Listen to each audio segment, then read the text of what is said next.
Ceci dit, nous savons que pour le moment, c'est l'effervescence dans la ville, dans le pays.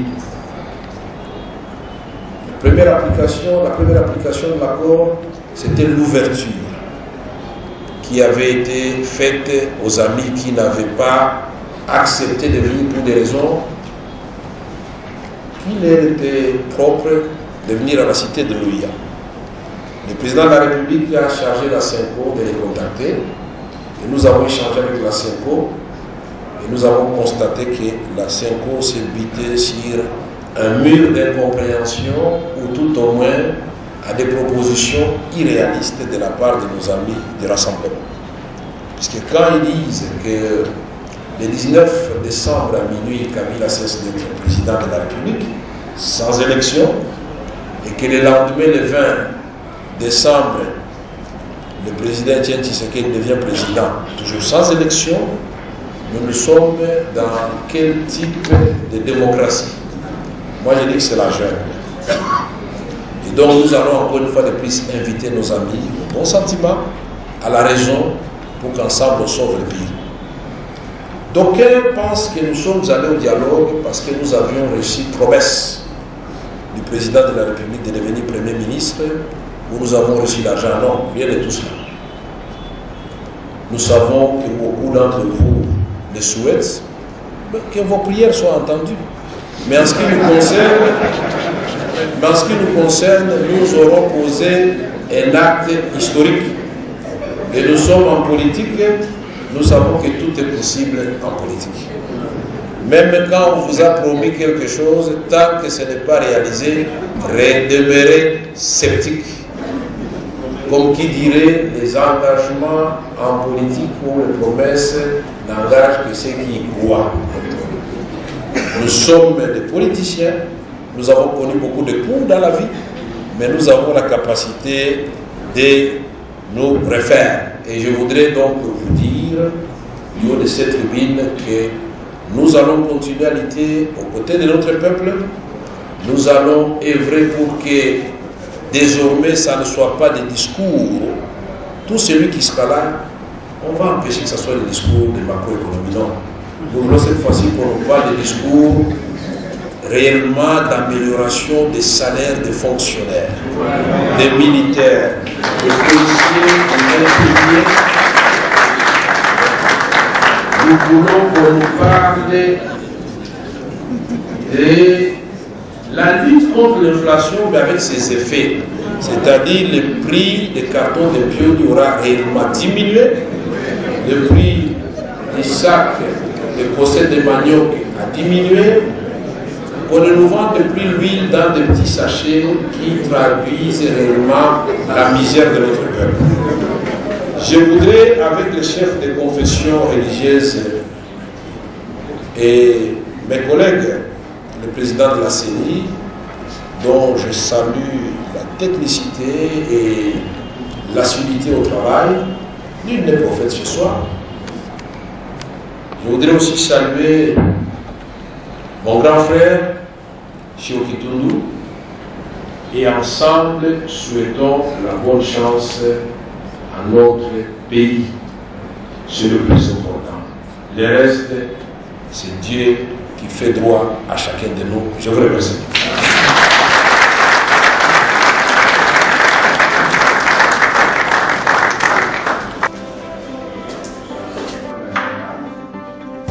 Il nous a donné l'opportunité de présenter plus ou moins une analyse scientifico-technique en rapport avec l'option prise depuis Sun City jusqu'à ce jour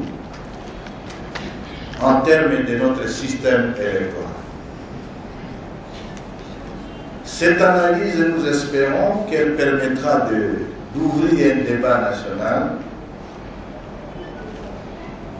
non pas pour la modification de la Constitution, non, mais pour prendre des options qui permettraient la durabilité, qui permettraient à ce qu'il n'y ait plus, dans les années à venir,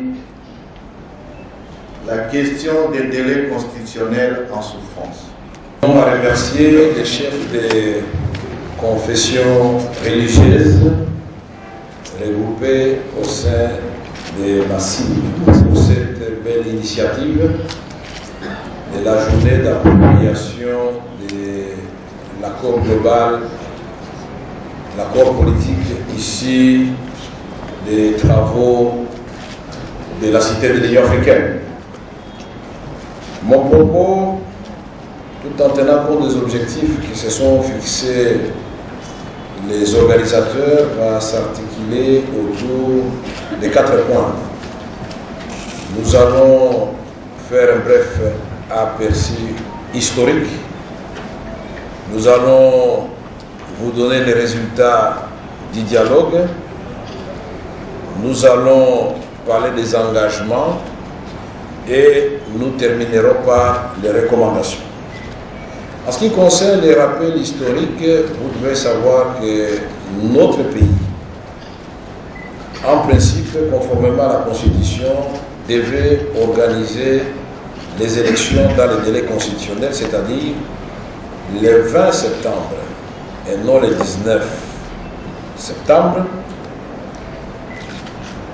On devait donc, 90 jours avant, c'est cette date-là, convoquer le scrutin présidentiel. Donc si nous parlons de la crise politique dans notre pays, c'est à cause de la non-convocation du scrutin présidentiel essentiellement. Nous avons eu l'état d'établir les responsabilités, nous avons eu l'état de nous plaindre, l'état de nous pointer du doigt. Nous avons suivi les appels incessants du président de la République pour le dialogue, mais nous, opposition, nous nous sommes sentis réconfortés quand les conditions que nous avons posées avaient été remplies, à savoir que pour plus d'assurance, il nous fallait un facilitateur assisté par un groupe d'experts, des représentants des organisations internationales, les Nations Unies, l'OIF, l'Union européenne, la SADC, etc., etc. À partir de ce moment-là, nous nous sommes dit, nous sommes devant 2 chemins.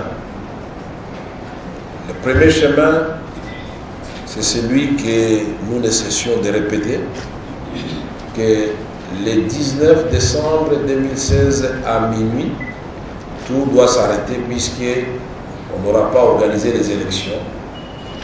Et puis notre constitution n'a pas prévu expressément un cas de la non-tenue des élections.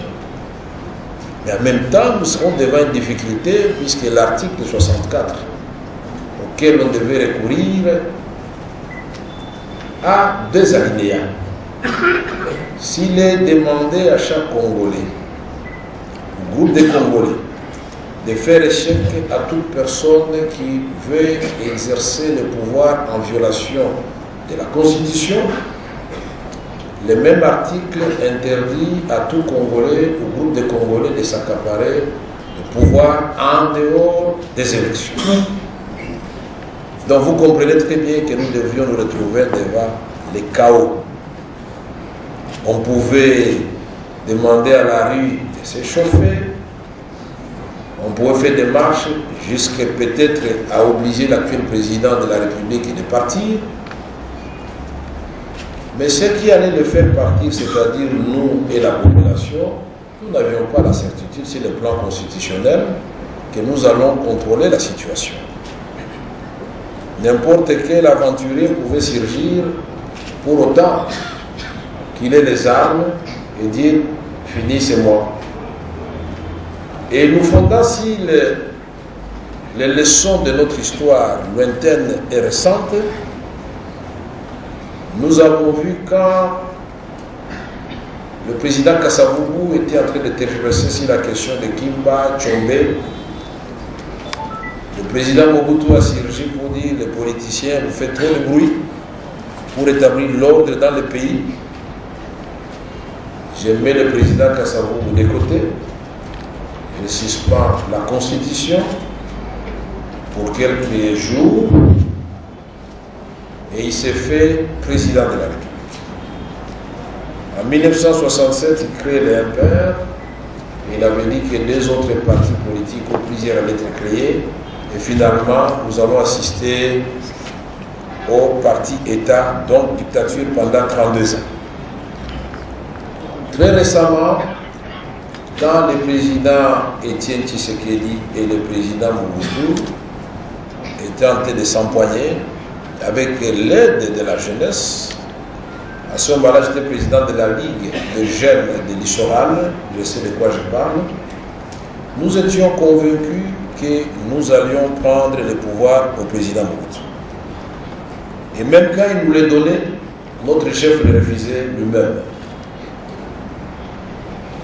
Mais le combat a abouti, mais pas en faveur de ceux qui avaient mené le combat. C'est Laurent Désiré Kabila, qu'on n'avait jamais entendu, qui est venu avec des libérateurs pour prendre le pouvoir. Première décision, on suspend les activités des partis politiques. M. Etienne Tshisekedi, vous confondez les personnes d'époque reléguées dans son village. Beaucoup de gens oublient ça. Aucun Quinois ne s'est levé parmi les fanatiques de l'époque pour dire non, nous allons empêcher la relégation de notre leader. Voilà la voie du chaos. Si nous continuons, nous allons revivre la même histoire, puisqu'après il y a eu des guerres, je ne vais pas vous rappeler les 7 millions de morts. Nous avons donc la résolution 2277 qui est une autre voie, qui prône le dialogue. C'est la voie de la paix, la voie que les confessions religieuses ont choisie. Et nous, l'opposition politique, confortée par cette résolution, nous avons dit, nous avons le contrôle de la situation quand nous allons discuter, puisque des chocs, des idées jaillit la lumière. Et pour autant que nous travaillons pour le bien du peuple congolais, nous devons aussi passer de part et d'autre. Même si par après, alors que nous avions élaboré la feuille de route, toute l'opposition, toute tendance confondue, rassemblement, tout ce que vous pouvez entendre par regroupement de l'opposition, tous nous étions d'accord que c'est la résolution 2277. 2. Facilitateur avec un groupe de soutien. 3. Nous allons dialoguer, c'est pour obtenir un calendrier. 4. Il nous faut réellement une période de transition. 5. À la fin de cette période de transition, nous devons avoir l'alternance démocratique et pacifique pour la première fois dans notre pays. Nous qui avions adhéré à cette démarche en retard, nous avions été surpris, alors que le président Etienne Tshisekedi, Moïse Katumbi et les autres amis de la dynamique, le Nankoy, Fayoulou et les autres avaient reçu les facilitateurs en Belgique. Nous avions dit, très bien, on a fait la réunion à Kinshasa, nous sommes allés voir aussi les facilitateurs. C'était le péché qu'il ne fallait pas commettre. Tout le monde pouvait le voir, sauf Kamere, avec le groupe des partis politiques. Et le meeting du 31 juillet, vous avez suivi, on a récusé les facilitateurs. Nous avons pris notre courage, nous avons dit, nous sommes des leaders. Et pour peu que je me souvienne des petites notions que nous avons reçues, et lues ça et là, un leader, c'est celui qui va affronter les problèmes pour trouver des solutions. Il peut échouer, mais le mérite, c'est d'avoir essayé de chercher des solutions. Mais l'inaction, ça n'a jamais été un projet de société. Et moi, je ne fais pas partie de ceux qui croisent les bras. Nous avons été avec mon grand frère Cheikh Kitundu au front à plusieurs reprises. Non seulement à Lusaka, San City, Luanda, Genève, Addis Abeba, Gabon, mais au Conseil de sécurité, nous avons été à la base, lui et moi, à la rédaction d'au moins 13 résolutions du Conseil de sécurité pour amener la paix dans notre pays. Le chemin est très long. Maintenant, nous avons été au dialogue et tout le monde s'est rendu compte, et je voudrais féliciter Edem Kodjo, avec tous les groupes de soutien de la manière dont il a conduit ses travaux. Et je voudrais affirmer ici devant vous qu'Eden Kodjo n'est ni le problème de la République démocratique du Congo, ni la solution. Le problème, c'est nous. La solution, c'est nous. Ne cherchons pas la petite bête chez les autres. Et c'est pourquoi je salue encore une fois cette initiative où j'espère les gens qui vont recevoir les résultats de l'accord que nous avons signé vont à leur tour essayer de vulgariser ces résultats-là. En ce qui concerne les résultats du dialogue, nous devons dire d'abord que cet accord que nous avons signé indique clairement au paragraphe 2 du préambule que tout ce qui va se faire va se fonder sur la Constitution de la République démocratique du Congo. Au paragraphe 3 du préambule, cet accord indique clairement l'engagement de tous à respecter la Constitution. Troisième résultat, c'est que nous avons trouvé un compromis, un consensus sur le fichier électoral. Parce que nous, de l'opposition, nous avons dit que ce fichier-là est vicié. Il a le virus, le fichier de 2011. Nos amis de la majorité, représentés par l'honorable Cheikh Kitundu, avaient dit que ce fichier est corrompu. Et vous, de la société civile, vous avez dit qu'il est inapproprié. Donc nous étions tous d'accord qu'il fallait un autre fichier, mais pas celui de 2011, pour éviter que les mêmes causes produisent les mêmes effets. Maintenant, nous avions deux choix. À la lecture des rapports de la CENI, de l'OIF, des Nations Unies et d'une ONG américaine, il y avait deux choix à faire. Soit nous acceptons la fiabilisation partielle du fichier, soit nous acceptons la refonte totale du fichier. Je ne vais pas y revenir puisque l'expert en la matière est là, c'est le président de la CENI, Nanga. Mais quand nous nous sommes rendus compte qu'entre les deux opérations, il n'y a qu'une différence d'1 mois, et nous nous disons, pourquoi ne pas profiter de l'occasion pour avoir une fois pour tous la révision totale du fichier pour éviter qu'à la fin de chaque cycle électoral, on puisse revenir encore pour reparler du fichier. Et en même temps, recommander au gouvernement d'établir des dossiers d'état civil pour qu'on connaisse finalement les Congolais une fois pour toutes. Nous avons donc trouvé un compromis. L'autre résultat que nous avons trouvé, c'est sur la séquence électorale. Je suis très content puisque c'est avec l'honorable Cheikh Kitundu et d'autres que nous négocions et ce n'était pas facile. Parce que beaucoup de gens croyaient que c'était facile, ce n'était pas facile. On doit reconnaître que les amis de la majorité ont fait beaucoup de concessions, tout comme nous avons fait aussi des concessions. N'oubliez pas que pour la majorité présidentielle, c'était une question de vie ou de mort. Il fallait absolument, la maison se construisant à partir de la fondation, il fallait absolument commencer par les élections locales pour terminer par l'élection présidentielle. J'espère que vous vous en souvenez. Et nous avions dit, non, dans l'esprit de la résolution 2077, privilégions l'élection présidentielle. Et nous avons rétorqué que s'il y a crise dans notre pays, ce n'est pas parce qu'on n'a pas organisé les élections locales, qui n'ont pas été organisées en 2006 et qui ne l'ont pas été en 2011. Il y a crise parce que nous risquons de ne pas organiser l'élection présidentielle dans les délais constitutionnels. Et donc ne tournons pas autour du pot, c'est la présidentielle.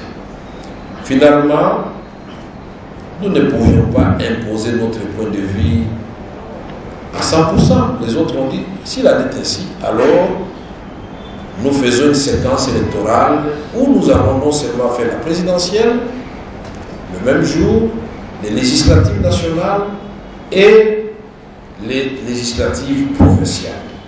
Et les arguments avancés par nos amis de la majorité nous ont convaincus. On ne peut pas élire un président qui se retrouve sans gouvernement, sans majorité. Il va gouverner comment? Avec l'ancienne Assemblée nationale, l'ancienne majorité, l'ancien gouvernement, en attendant 8 mois après qu'on organise les élections législatives nationales. Nous avons dit, ça c'est noté 2. Ils nous ont dit, ça fait quand même 2 mandats que les sénateurs, les députés provinciaux, les gouverneurs sont là, sans renouvellement. Est-ce que ce ne serait pas l'occasion aussi de renouveler les mandats des députés provinciaux, des gouverneurs de province, des sénateurs? Sinon, nous risquerons d'avoir des sénateurs et des députés provinciaux qui auront fait 15 ans sans élection.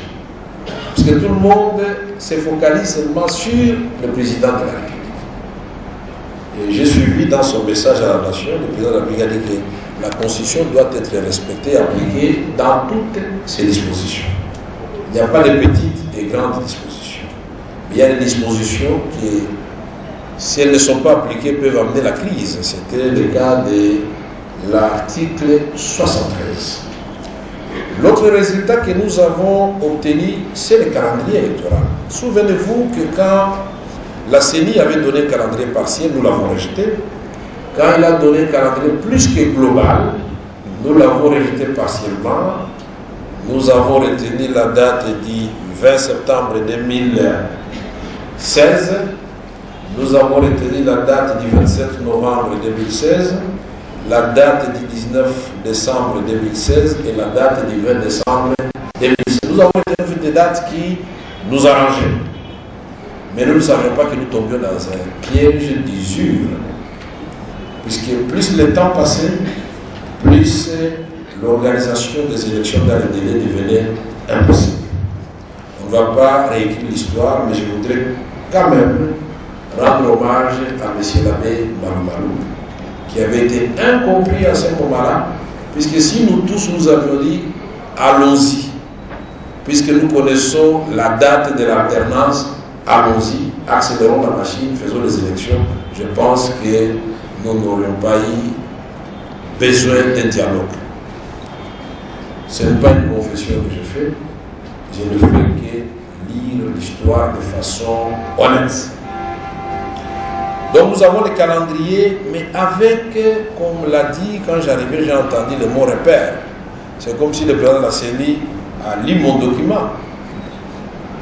Le combat, c'était aussi, non, monsieur, vous n'allez pas mettre des dates dans l'accord parce que ça, c'est la prérogative exclusive de la CENI, article 211. Nous avons dit, puisque la crise est là, la CENI, personne ne l'avait empêché d'organiser les élections. Maintenant, nous sommes dans des assises politiques. Nous allons pousser la CENI à avoir un calendrier. Et donc, avec la CENI, qui avait participé à ces assises comme invité, nous avons retenu la date du 31 juillet comme la date de la fin de l'enrôlement. C'est la date ultime. La CENI peut terminer avant, mais la date ultime, c'est le 31 juillet. C'était l'acquis. Nous avons, après discussion, parce que la CENI proposait le mois de novembre, soutenu par la majorité présidentielle, nous avons discuté, nous proposions le mois de septembre pour la convocation du corps électoral. Finalement, nous avons tous abandonné notre position pour trouver un compromis autour de la date du 30 octobre 2017. C'est la convocation du corps électoral et c'est le jour où les candidats présidents de la République déposent leur candidature et les autres candidats à d'autres scrutins. Mais c'est une indication très importante. Pour ceux qui étaient sceptiques, ils savent qu'à cette date-là, on va déposer les candidatures. Nous avons ajouté que 6 mois après, nous devons organiser les scrutins combinés. Là, je dois reconnaître que nous n'avons pas réussi à ce que la date soit mentionnée clairement dans l'accord, mais ça a été entendu. Parce que la CENI, quand nous avons fait le calcul, ça tombait le 30 avril. 2018, le 30 avril étant un lundi, la CENI nous a dit que les élections se passent le dimanche chez nous. Et donc nous avons retenu la date du 29 avril 2018. Et c'est comme ça que les chefs d'État de la SADC ont parlé de cette date-là. Mais pour être honnête jusqu'au bout, nous nous sommes posé la question. Au cas où, arrivé le 29 avril 2018, nous avons tout fait, mais il nous reste des petites choses à faire qui demandent 1 mois, 2 mois. Est-ce que nous devons reconvoquer un autre dialogue? Voilà pourquoi nous avons dit, à cet article qui concerne le calendrier, nous avons dit, toutefois, la CENI, en collaboration avec les comités de suivi, va apprécier le meilleur parachèvement de son calendrier. Donc, il ne s'agit pas de la CENI seule, il s'agit de la CENI avec les comités de suivi dans lesquels vont siéger les partis qui étaient au dialogue. À raison de 7 pour la majorité, 7 pour l'opposition, 5 pour la société civile. Et donc, l'autre soupape de sécurité que nous avons obtenu, le pouvoir arrêtant le pouvoir, c'est que l'accord prévoit la mise en place d'un gouvernement d'union nationale. Le pays sera co-géré entre les différentes forces, opposition, majorité et société civile pendant cette période intérimaire de transition. Trouvez le mot que vous voulez ajouter, mais c'est une période qui nous permet d'organiser les élections avec l'actuel président de la République. Nous avons obtenu un autre résultat, c'est qu'à l'issue du processus, nous devons, et il est dit, c'est l'article 17 de l'accord, le président en exercice, c'est-à-dire l'actuel, cesse d'être président à l'élection du nouveau président, c'est-à-dire qu'il s'agit d'un autre président, les jours de l'élection du nouveau président. Bon, nous avons suivi à gauche à droite, ce n'est pas clair, c'est-à-dire c'est la même personne, mais je suis conforté dans ma conviction que nous avons bien rédigé cet article, puisque hier le président de la République l'a dit. Il a remercié tous ceux qui se préoccupent de son sort, de son avenir politique. Et il a dit son sort, comme le sort de toutes les institutions, ce sort est fixé par la Constitution. Et c'est tellement bien écrit dans la Constitution que ça n'appelle aucun débat. Donc il s'engage à respecter la Constitution. Mesdames et messieurs, nous pensons que nous avons accompli un acte historique. Et encore une fois de plus, quand les Congolais sont placés devant leurs responsabilités, en toute sérénité, ils démontrent qu'ils sont capables d'apporter des solutions à leurs problèmes. Ce qui reste, c'est l'application. C'est pourquoi je voudrais terminer par engagement et recommandation. Au niveau de l'engagement, nous nous sommes engagés, nous, de l'opposition. La majorité et de la société civile et le chef de l'État l'a fait hier à appliquer cet accord sans faille. Au niveau de l'engagement, nous nous sommes engagés tous à respecter la Constitution. Au niveau des recommandations, nous voulons remercier les chefs d'État de la SADC, de la région, qui ont salué cet accord, qui ont félicité les Congolais qui ont accepté de débattre de leurs problèmes dans la tolérance et la compréhension mutuelle, et qu'ils considèrent que cet accord va éviter au pays et à la région des violences. Et nous avons donc une recommandation que nous avons faite à la communauté internationale, c'était lui demander, elle aussi, de considérer cet accord comme le socle sur lequel on va bâtir la démocratie et la paix dans notre pays. Ça a été fait par la délégation du Conseil de sécurité. Ceci dit, nous savons que pour le moment, c'est l'effervescence dans la ville et dans le pays. La première application de l'accord, c'était l'ouverture qui avait été faite aux amis qui n'avaient pas accepté de venir pour des raisons qui leur étaient propres de venir à la cité de l'OIA. Le président de la République a chargé la CENCO de les contacter et nous avons échangé avec la CENCO et nous avons constaté que la CENCO s'est butée sur un mur d'incompréhension ou tout au moins à des propositions irréalistes de la part de nos amis du Rassemblement.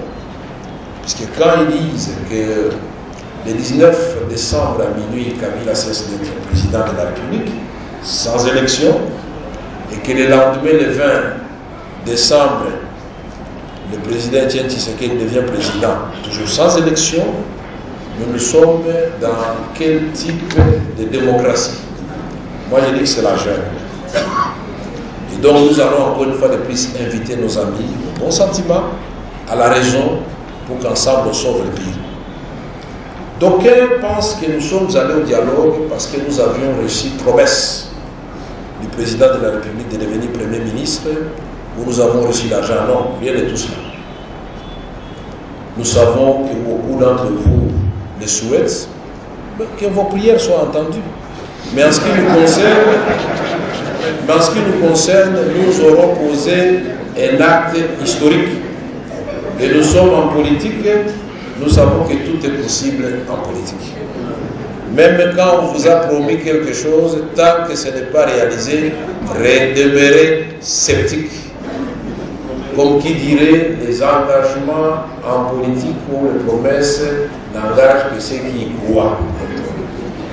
Nous sommes des politiciens, nous avons connu beaucoup de coups dans la vie, mais nous avons la capacité de nous refaire. Et je voudrais donc vous dire, du haut de cette tribune, que nous allons continuer à lutter aux côtés de notre peuple. Nous allons œuvrer pour que désormais ça ne soit pas des discours. Tout celui qui sera là, on va empêcher que ce soit des discours de macroéconomie. Non. Nous voulons cette fois-ci qu'on parle des discours réellement d'amélioration des salaires des fonctionnaires, des militaires, des policiers, des infirmiers. Nous voulons qu'on nous parle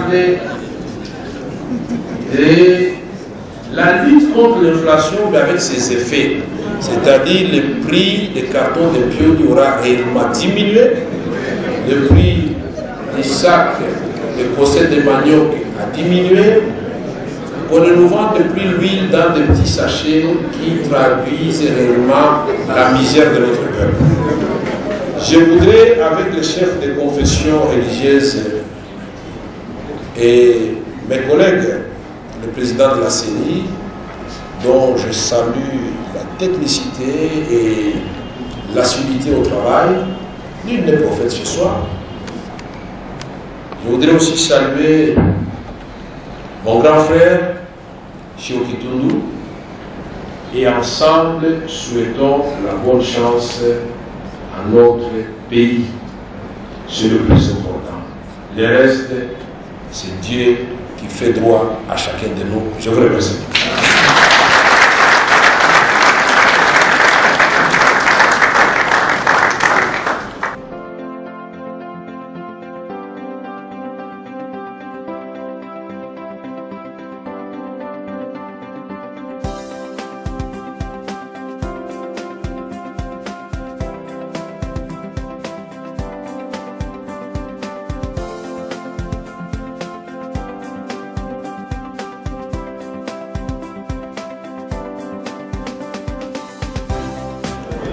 Je crois que la journée d'appropriation, aujourd'hui, c'est 400 personnes qui sont formées, qui vont elles-mêmes aller vulgariser, sensibiliser la population sur les bienfaits de l'accord que nous avons signé. Comme l'avons dit, le Nord Cheikh Kitundu et moi-même et le président de la CENI, il y avait deux voies. la voie du chaos ou la voie de l'application de la résolution 2277 qui a fait l'unanimité, c'est-à-dire dialoguer entre nous, Congolais, pour trouver des solutions congolaises aux problèmes congolais et éviter les morts. Plutôt que d'attendre qu'il y ait des morts pour dire non, non, maintenant nous pouvons parler. Parce qu'il y en a qui choisissent aussi cette voie-là. Nous avons donc démontré que cet accord, tout en reconnaissant que toute œuvre humaine est perfectible, cet accord, respecte la Constitution. Deux, tout ce que nous avons comme dispositions sont fondées sur l'accord. Trois, cet accord nous a permis d'avoir un calendrier accepté par tous et qui est techniquement possible et politiquement acceptable. La preuve est que la population ne s'est pas soulevée pour dire non, non, on ne croit pas attendre ces 16 mois. Vous qui êtes en contact pour les médias avec la population, vous savez que cette population préfère attendre 16 mois plutôt qu'avoir des dégâts humains et matériels inutiles. Cet accord aussi, nous avons convenu avec la majorité au pouvoir de gérer la période de transition pour que, entre nous, nous puissions la confiance renaissante, limiter peut-être les dérapages des uns des autres, pour que nous respections ce que nous avons convenu. Et nous savons tous que l'ultime objectif, c'est d'avoir, pour la première fois, et ça sera après 58 ans, d'avoir une alternance démocratique politique apaisée à la tête de notre pays. Nous n'avons que des ex-présidents assassinés. Nous voulons pour la première fois dans ces pays reconnaître qu'il y a un président qui a régné pendant autant d'années. Il a fait des réalisations, d'autres n'ont pas été faites, mais il reste en vie, il circule librement et il peut conseiller son successeur et plus tard ses successeurs. Et comme la constitution de notre pays n'empêche pas à un président, après avoir épuisé ses deux mandats, s'il prend une pause, il peut revenir comme candidat, il n'est pas comme président. C'est son droit personnel. Ce sont des choses comme ça que nous devons expliquer à notre population et nous pensons qu'il nous appartient à nous de le faire, et pas quelqu'un d'autre. Nous ne devons pas être extravertis même au niveau de la pensée, au niveau de l'intelligence, nous disons non. Cette fois-ci, nous avons démontré que nous sommes capables, devant des enjeux de taille, de nous surpasser et de nous entendre trouver les solutions. C'est l'exercice de la démocratie pour autant qu'ils respectent la loi sur les manifestations publiques, qu'ils encadrent leurs militants et qu'ils ne s'adonnent pas à brûler les policiers ou à casser tout ce qui est au passage. Ils peuvent faire des manifestations, mais tout en respectant l'autorité établie. Parce qu'ils aspirent eux-mêmes à diriger le pays. Ils ne sont pas dans une jungle. Et nous pensons que les manifestations maintenant pour obtenir quoi? Avant les manifestations que nous faisions, c'était pour obtenir les dialogues selon la résolution 2277. Les manifestations que nous faisions avant, c'était pour obtenir un facilitateur net. Quand nous l'envoyions, nous n'étions pas satisfaits. Nous avons dit non, il nous faut un panel. Quand nous avons obtenu les panels, nous avons dit nous autres, non, ça suffit. Maintenant, nous pouvons aller. On a fait les comités préparatoires. Les thèmes de référence du comité préparatoire sont clairs. Ils ne violent pas la Constitution. Et donc, nous invitons encore une fois de plus nos frères et sœurs du rassemblement de profiter de l'ouverture de l'article 24. Le président de la République l'a dit, ils peuvent rattraper le train à n'importe quel moment. Voilà, et nous, et je préfère le préciser, parce que vous m'avez posé la question, M. Vital Kamere, vous êtes allé au dialogue parce qu'on vous a donné de l'argent, vous êtes venu, vous avez un deal avec le président Kamere. Il n'y a pas de deal. Moi, ma satisfaction, c'est d'avoir participé à une œuvre historique avec mes collègues de la majorité et de la société civile et mes amis de l'opposition.